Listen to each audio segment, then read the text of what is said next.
can fly.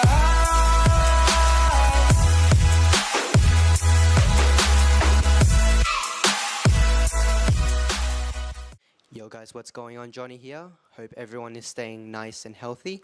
Hope everyone is having a good time. Wanted to come on today and talk about, how I got into nutrition. I am an accredited practicing dietitian and sports dietitian. Graduated from my university in, 2022, mid 2022 now? Yeah. I guess there really wasn't one sole reason as to why I wanted to study nutrition and dietetics. There's a whole bunch of things that's really added up just for me to be where I am at the moment, I guess. I guess maybe it started around in high school where, I started to begin to think that, hang on, the food I'm starting to choose to eat and actually are eating is impacting on like my day-to-day energy levels, whether or not I can focus up in the class, whether or not I'm performing well on the pitch, whether or not I'm shooting some hoops at basketball and that sort of thing. Like, yeah, choosing the food I was going to eat was actually also impacting on the day-to-day life, how I felt, how I looked, and all of that sort of thing. So, as well, my mates, for some reason at morning tea, for some reason I just have some orange slices. I'm not sure why I just had orange slices. I can't really say why else, but my mates would then would just jokingly ask me, "Oh, are you on a diet?" And like, yeah, sure, I am. Yep. But no, I really wasn't. I just had orange slices for the sake of orange slices. But that actually got me thinking, though, that maybe, actors and actresses, all those bigger people as well. I was watching a lot of movies at the time, like Avengers, Iron Man, Thor, and whatever was out there at that time. I was thinking, like, those people might actually go on diets and that sort of thing to actually change the way they look, change the way they feel, and so they can perform well when they go on screen and that sort of thing. So that actually got me thinking a bit into, diet and nutrition will also play a role in, just your day-to-day energy levels too. So I guess that's when it really started, as well as I guess I was into a lot of food and cooking. I took like a food ed class as one of my electives towards the end of my high school. I really enjoyed cooking, so coming back home from high school or uni and that sort of thing, cooking food for the family or something is something I really liked doing. It was a bit de-stressing too. Guess maybe I sort of liked cooking food a lot too because of watching a bit of MasterChef and Gordon Ramsay, of course, the legend. Yes, but liking food and I guess understanding that food impacts on your energy levels and all those, the smaller things too, was one of the reasons why I got into nutrition.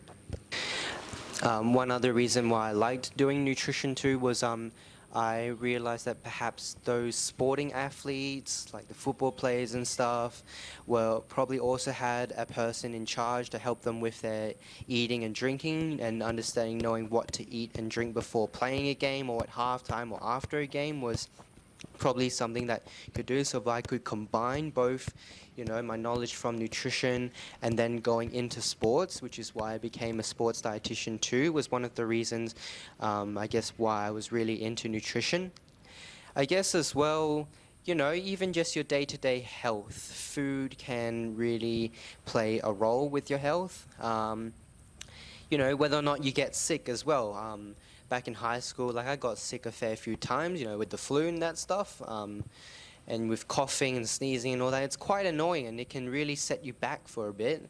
But I guess when I was sick, just asking myself, what sort of food should I eat to help myself not get sick, was just one of the most easy questions to ask yourself, instead of just jumping and relying onto medications and that, because at the moment now medications are very expensive.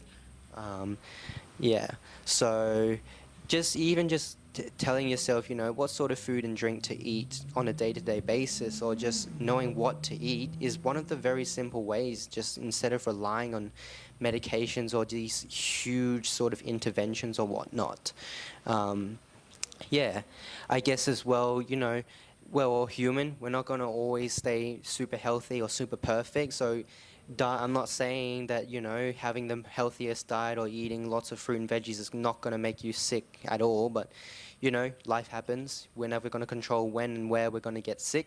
We could get sick anytime or any day. But diet is one of those things, or food is one of those things where, choosing what you eat on day-to-day basis as well is going to help you with, just your feelings of overall health too. Um, I know that, for example, if you're well fueled and have enough energy during the day, like it's going to be less likely for me to feel run down and burnt out. So, fueling myself, having some good fruit and veggies here and there, having good water intake, um, yeah, all of that stuff too helps you. It's the small things that matter. It's small, simple, but very effective ways in which you can help. I guess at the moment, returning back to that football thing, I did get back into football at around my second year of uni or so, because big up the side bend, they really helped me a lot get back into football. The first thing I watched from the Sidemen, I believe, was the Sidemen charity match.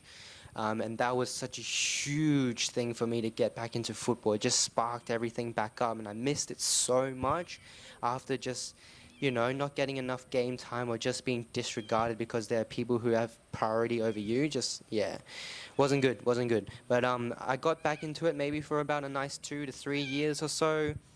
Really, really trying hard. I was playing both 7-a-side and 11-a-side, training maybe like 6 days a week or so, hit training and everything. I was really, really into it. Um, but then I told myself as well, like, I don't really think I can go pro, and I am nowhere near being a professional, and I've got nowhere near that. At the moment, like, football is something I really enjoy. It's a passion of mine. I really like it. Um, but at the moment, focusing on my nutrition and dietetics career is a bit, is where I come back to a bit as well. Um, yeah, so at the moment I'm starting to cut that one down a bit and still play it here and there because it's such a nice way to de-stress too. I guess, on my most stressful days, I love just to go out into the backyard and juggle the ball up or do a bit of training here and there and just literally let the whole body just sweat it out and everything. It's really de-stressing. At the moment, I guess I'm working as a clinical dietetic assistant at a hospital. It is very fast-paced, very high performance. If I could really sum up the themes in like a phrase or something, it's like a lot of things to do, not a lot of time to do it at all. Like, yeah, it's a madness. If you think about, in the Premier League, in the first few seconds of the match when they start off, everyone goes guns blazing. It's very high intensity in the first few minutes. Then it starts to settle a bit. That's what it's like at the moment. In fact, maybe half the day is super high intensity. You have your lunch break and then it dies down a bit. But yeah, it's very intense, lots of things to do, whether that be chatting to the patients or, doing whatnot and everything like that. It's just a whole bunch of stuff to do.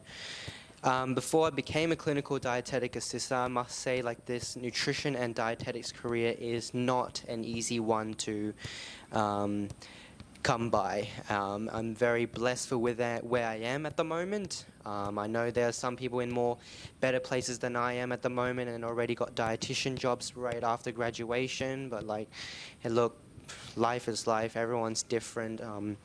Not going to be able to control everything, so where I am at the moment, still super blessed for where I got to. Worked 10 months as a food service dietetic assistant while balancing out calls as well. Yes, I was working double shifts during the days. It was the grind, and I'm still grinding today. And it is just it was really tiring as a food service dietetic assistant. What we do is take like meal orders, we deliver snacks, you're walking around the hospital a lot, you're dealing with patients you're at the forefront of like their emotions. If you get their meal orders wrong and messed up, they're gonna like lash back right at you.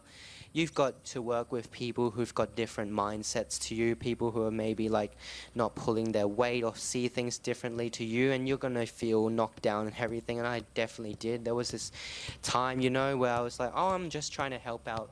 I got this delivery to do, so I needed to go and deliver some supplements over to mental health, and I had it all ready to go, and then I had to call up food service like, look, it's ready to go, can we put on this trolley? And they said no. I'm like, Well, what do you mean? Like, we need these people need the supplements. Like, come on. Like, what are you doing? As well, then I got into sports dietitian immediately after I graduated because I was really passionate about my sports. You know, in uni time when I went back into football and stuff, then I realized, look, nutrition and sports, they can go really hand in hand together, and nutrition and performance can go really hand in hand together. So I went and studied my sports dietitian course, and well, yeah, it was really fun.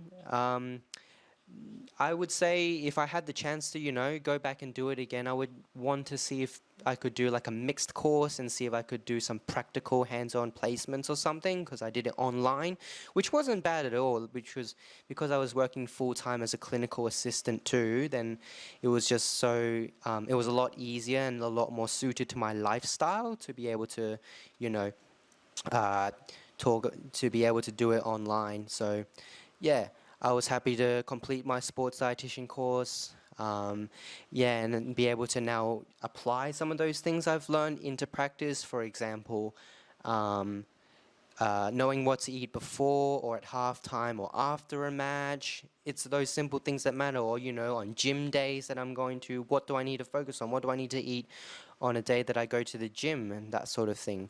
Those sort of things, the small and simple things matter. I guess a lot of the misconceptions people have about dietitians as well is that they think we're the kings and queens of, or especially queens. We've got like 90% girls in our cohort.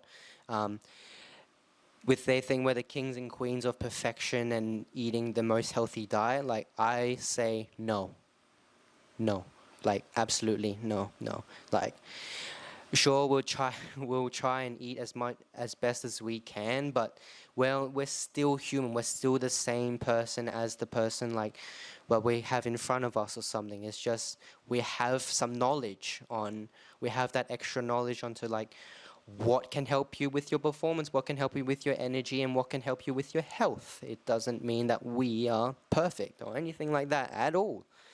Um, yeah, just because, dietitian, it has the word diet right there in its name, does not mean that we are going to go and slap on a diet right in front of your face and kick you off and off you go. No, no, no, no, no. It's all about making simple, practical strategies that fit within your lifestyle as well, so that you don't have to go out of your way to, cut stuff out of your own life just to go and achieve this one goal. We want to work with you, want to support you on your journey and however you're working at the moment, so that you can both achieve your nutrition goal.